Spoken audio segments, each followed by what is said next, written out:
Back to the channel. कैसे हो आप सब?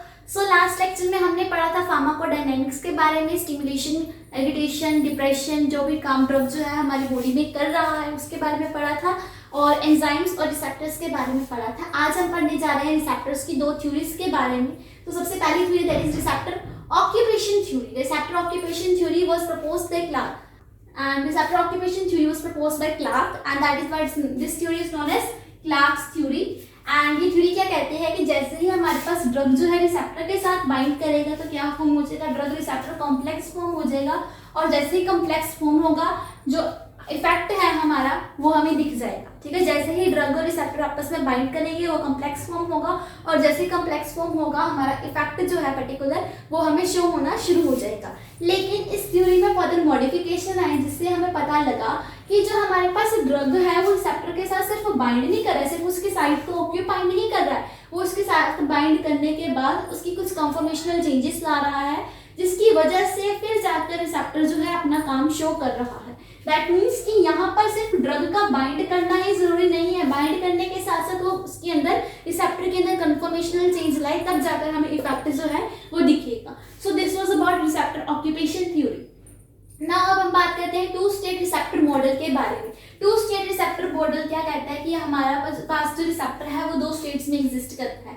ठीक है, that is R A state, that is the active state of the receptor, and R I state, that is the inactive state of the receptor. ठीक है, so usually जब हमने अपना एगोनिस्ट नहीं दिया, in the absence of the agonist, ठीक है, और या फिर जब हमारे पास बहुत ही कम अमाउंट में एगोनिस्ट प्रेजेंट है। एगोनिस्ट क्या है वो मैंने लास्ट लेक्चर में आपको बताया था, वहां पर जाकर देख सकते हैं कि एगोनिस्ट क्या है। ठीक है, सो एगोनिस्ट जो है हमारे पास वो जब हमारे पास बहुत ही कम अमाउंट में प्रेजेंट है तो क्या होगा, आर आई स्टेट जो है इक्विलिब्रियम में ज्यादा होगी और आर आई स्टेट जो है वो कम होगी। दैट मीन्स कि आर आई स्टेट जो है वो प्रेफरेबली ज्यादा होगी, that is receptors are inactive and बहुत ही कम या फिर बहुत ही थोड़े एक्टिव रिसेप्टर्स हमें मिलेंगे या फिर नहीं मिलेंगे या फिर बहुत ही कम अपना एक्शन शो कर रहे होंगे, otherwise the receptors are inactive in state. ठीक है, जैसे ही हम अपना एगोनिस्ट देते हैं तो हमारे पास क्या हो जाता है, एक्टिव रिसेप्टर्स जो है वो बढ़ जाते हैं और इनएक्टिव रिसेप्टर्स जो है वो कम होने शुरू हो जाते हैं। इन केस में जब हम क्या देते हैं, एगोनिस्ट, जब हम एगोनिस्ट देते हैं रिसेप्टर के साथ बाइंड करते हैं, जिसकी वजह से रिसेप्टर्स जो है वो एक्टिव हो जाते हैं और एक्टिव रिसेप्टर्स जो है वो बढ़ जाते हैं और इनएक्टिव रिसेप्टर्स जो है वो कम हो जाते हैं।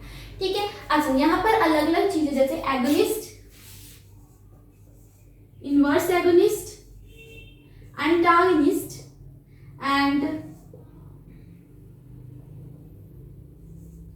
Last is the partial agonist. बात करते हैं agonist, inverse agonist, antagonist and partial antagonist के बारे में। ठीक है, सो एगोनिस्ट जो है वो हमारे पास इक्विलिब्रियम को किधर शिफ्ट करेगा, आर ए की तरफ, दैट इज एक्टिव स्टेट की तरफ। इनवर्स एगोनिस्ट जो कि एगोनिस्ट से उल्टा काम करेगा, दैट इज वो आर आई की तरफ शिफ्ट करेगा। एगोनिस्ट जो है वो एक्टिव रिसेप्टर से बाइंड करेगा, वही इनवर्स एगोनिस्ट जो है वो इनवर्स एगोनिस्ट के जिसकी वजह से वो आर आई से बाइंड करेगा, दैट इज इनएक्टिव रिसेप्टर से बाइंड करता है। एंटागनिस्ट जो है वो इक्विलिब्रियम को किसी साइड में शिफ्ट नहीं कर पाता है, क्यों?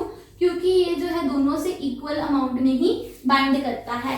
ठीक है, नेक्स्ट इज क्योंकि वो दोनों से इक्वल अमाउंट में बाइंड करता है, इसका काम सिर्फ ब्लॉक करना है, कोई एक्शन शो करना नहीं है, neither in the stimulation neither the depression, इसका कोई भी एक्शन नहीं है।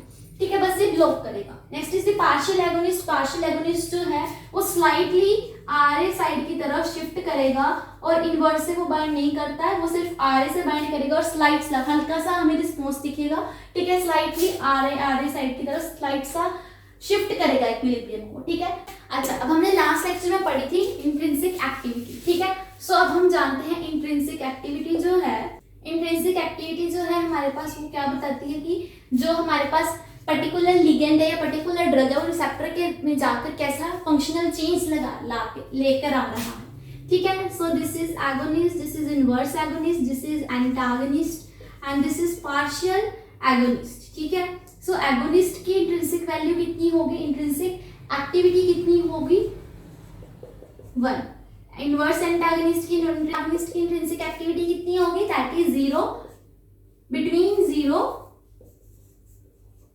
एंड -1 और 0 के बीच में इनकी वैल्यू होगी। एंटागनिस्ट की इंट्रिंसिक एक्टिविटी 0 होगी, कोई भी एक्टिविटी नहीं शो करेगा। पार्शियल एंटागनिस्ट जो है हमारी एक्टिविटी कितनी शो कर रहा है, that is that is between 0 and 1।